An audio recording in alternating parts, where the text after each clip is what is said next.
এক গ্রামে একটি ছোট্ট খামারে অনেক মুরগি বাস করত। মুরগিগুলো খুব সুখে ছিল, কারণ খামারের মালিক তাদের সব সময় ভালো খাবার দিত। কিন্তু খামারের পাশের জঙ্গলে এক দ্রুত শিয়াল বাস করত। শিয়ালের চোখ সব সময় ওই মুরগিগুলোর দিকে থাকতো। সে ভাবতো কি করে মুরগিগুলোকে ধরব। একদিন শিয়াল একটি বুদ্ধি বের করলো। সে খামারের পাশে গিয়ে খুব কোমল গলায় বলল, হে প্রিয় মুরগিরা, আমি তোমাদের কোনো ক্ষতি করতে আসিনি। আমি তো তোমাদের বন্ধু। আমি শুধু দেখতে এসেছি তোমরা কেমন আছো। মুরগিগুলো প্রথমে ভয় পেল, কিন্তু শিয়ালের মিষ্টি কথা শুনে তারা একটু একটু করে তার দিকে আকৃষ্ট হতে লাগলো।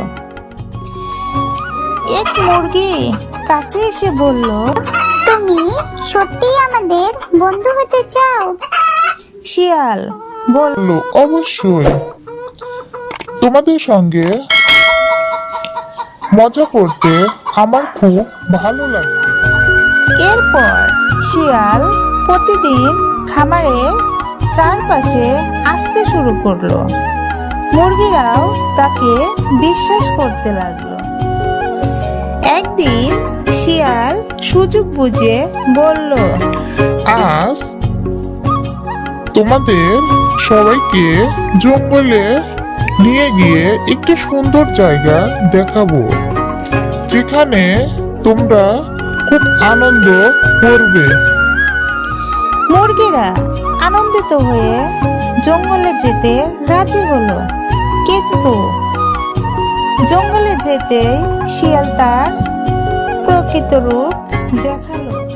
সে মুরগিগুলোর উপর ঝাঁপিয়ে পড়ল। মুরগিগুলো ভয় পেয়ে ছুটে পালাতে লাগলো।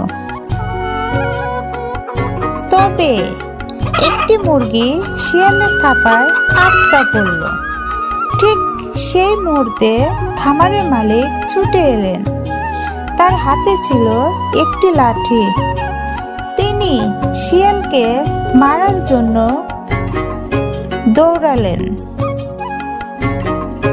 শিয়াল ভয় পেয়ে মুরগিকে ছেড়ে দিয়ে জঙ্গলের গভীরে পালিয়ে গেল। মুরগিগুলো বুঝতে পারলো শিয়ালের মিষ্টি কথার ফাঁদে পা দিয়ে তারা বড় বিপদে পড়েছে।